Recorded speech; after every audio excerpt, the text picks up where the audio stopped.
Apa? Wong ditinggali duit. Nggih.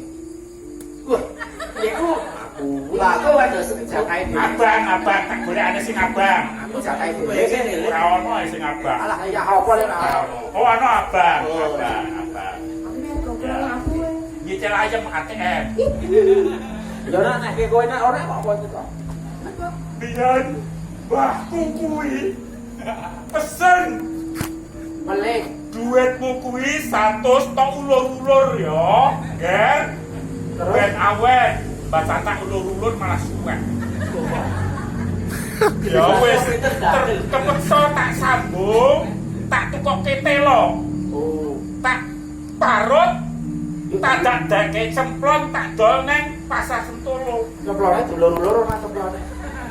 Lah, cuma ora payu. Oh. Lah, mergane apa? Basan tuku siji, lho.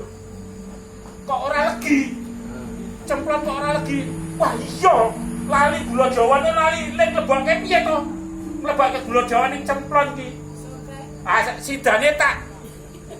Wah, tak tempel-tempelke ning jabone.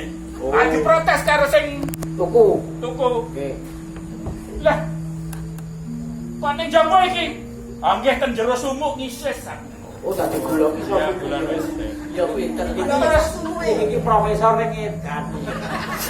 nyambung sekolah neng SD 1 iki. Dilalah aku ke Gendong. Ke Gendong iki mergone biyen gawene mangan main neker. Oh, nggih. Nah, Pak Sabar bakul dawet dipikul. Sing dipikul Pak Sabar apa dapete? Wes mikir dhewe. Iku lek iso mikir. Masa Pak Dawet pikul Pak Sabar piye? Ya iso. Logika kebalik. Iso karo profesor. Ning dagelan melarat ki ngene iki. Ah, Jan. Jadi logika balik. Sugih ning medit. Dagelan melarat Ditunggu wae ditunggu ora iya kok. Sing nyolok kok mengkono ki sapa? iki terus lagi ceritane. Nek diteruske iki kau melu kok iki. Mangke lanjut hidup tadi Suatu ketika Pak Sabar dan Dawet kanca-kanca iki ana sing menangis. Nangis kanca-kanca sekolah iki. Lho kenapa?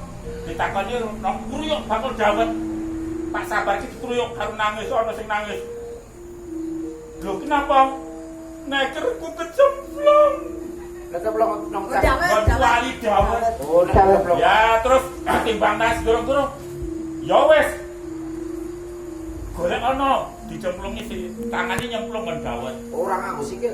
Dikoboh ngono golek iki ra ketemu nekere. Kolu. Ya ilang. Kancane enggak ngewangi. Tangannya mlebu loro. Bakal tangan 10 kanca 10 mlebu tangan kan golek ra ketemu. Lah piye sidane Dawete ra iso di Ombe. ombe kok diobok-obok. Aku sing kono mboki. Yo iso dadi profesor wae mergo ngobok Dawet mau. Sing ngobok-obok ki sing deneker mau. Oh, iki profesor ngobok Dawet. Ya kuwi ceritane rekosane. Ha ning saiki. Ning aku ngobok Dawet ora rekosa gedho teko dikono. Saiki. Dadi wong sugih ndrebala. Ngono ta? Nek ora nek langlung ya dicekeli wae. Sugih bebek sugih, Keri, sugih entok, entok sugih. sapi. Entok kok sapi judulnya apa? Nah, jodone ya pedet. Sugih Toyota sugih. Awanita. Ferrari. Ora Ferrari larang. Sugih bojo sugih. Suge anak. Bayi. Ayo anak ayo. Pokoke sego ii. Oh, bayi yo. Terus Entek. oh, tetean bahan. Profesor. Oh, itu dagelan yo. ATM